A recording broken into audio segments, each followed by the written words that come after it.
दिल्ली के मुख्यमंत्री अरविंद केजरीवाल ने चंबी मैदान से चुनावी जनसभा को संबोधित किया। हालांकि अरविंद केजरीवाल ने 20 मिनट का छोटा सा भाषण दिया। इस दौरान हिमाचल प्रदेश के स्कूलों की स्थिति पर चर्चा की। मुफ्त में क्या देंगे इस विषय को दरकिनार कर दिया, क्योंकि जयराम ठाकुर इस काम को पहले ही कर चुके हैं। अब ऐसी स्थिति में आम आदमी पार्टी ने कृषि, बागवानी और शिक्षा का मुद्दा बना लिया है। मुद्दे कितना चलेंगे, ये एक बड़ी बात है। हिमाचल प्रदेश के मुख्यमंत्री जयराम ठाकुर पर तंज कसा। कहा कि जयराम ठाकुर ने अरविंद केजरीवाल के पेपर में से नकल मारी। नकल करने के लिए भी अकल चाहिए, ये अपनी अकल का इस्तेमाल नहीं करते। वहीं राष्ट्रीय अध्यक्ष जगत प्रकाश नड्डा का कल का भाषण विकास के मुद्दों को लेकर था। जो विकास के काम केंद्र सरकार ने करवाए, लेकिन उनके भाषण से भी हिमाचल प्रदेश के मुख्यमंत्री जयराम ठाकुर की हिमाचल दिवस पर दी गई मुफ्त की घोषणाएं नदारद रही। मतलब कहीं ना कहीं एक नाराजगी थी, और उस नाराजगी को अरविंद केजरीवाल ने अपने भाषण में कहा कि नकल तो मुख्यमंत्री जयराम ठाकुर ने मारी, लेकिन हाईकमान इनसे नाराज हो गई। जहां तक भीड़ की बात है, भीड़ यहां भी कम नहीं थी और भीड़ वहां भी कम नहीं थी। ऐसी स्थिति में दावे अपने अपने अलग हो सकते हैं, लेकिन इस बात को अब पुख्ता तौर पर कहा जा सकता है कि हिमाचल प्रदेश में इस बार त्रिकोणीय मुकाबले बहुत से विधानसभा क्षेत्रों में देखने को मिलेंगे। और ये मुकाबले कहीं ना कहीं जो पार्टियों के पुराने दिग्गज नेता हैं, लगातार या तो चुनाव लड़ रहे हैं या जीत रहे हैं या चुनाव हार रहे हैं, उनके लिए मुकाबले अब मुश्किल पैदा कर सकते हैं।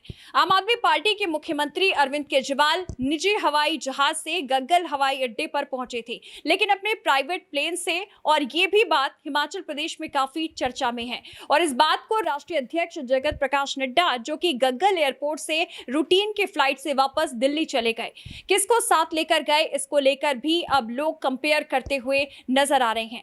हालांकि दोनों ही रैलियों का फर्क इतना भी है कि आम आदमी पार्टी की रैली में बहुत से लोग बॉर्डर एरिया से, पंजाब से भी आए हुए थे।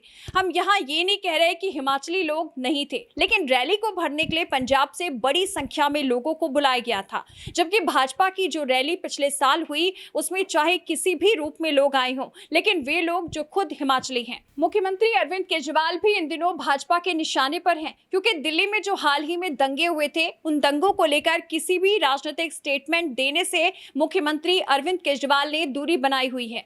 और किसी भी तरह का बयान उन दंगों को लेकर अरविंद केजरीवाल ने नहीं दिया।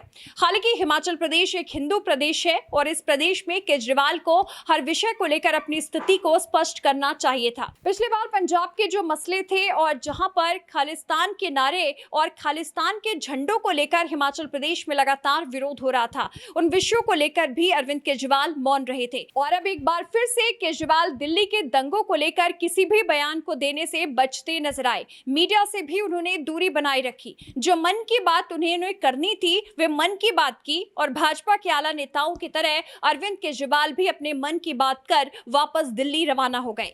ऐसे में अब ये सवाल उठता है कि हिमाचल प्रदेश की जनता ऐसे किसी नेतृत्व को कैसे अपना लेगी जो राष्ट्रवाद के मुद्दे पर और विकास के मुद्दे पर कुछ भी बोलने से कतराता हो और अपने मन की बात कहकर निकल जाता हो। हालांकि अभी आम आदमी पार्टी हिमाचल प्रदेश में स्थापित भी नहीं हुई है, और आम आदमी पार्टी के पास ऐसा हिमाचल में कुछ भी नहीं है जिसके ऊपर ये पार्टी अपनी दावेदारी भी पेश कर सके। लेकिन ये गंभीर मसले हैं जो हिमाचल प्रदेश में लगातार चर्चा का विषय बने हैं, और अरविंद केजरीवाल की चुप्पी हिमाचल प्रदेश में आम आदमी पार्टी का समीकरण बिगाड़ सकती है। इस बात से भी इनकार नहीं किया जा सकता।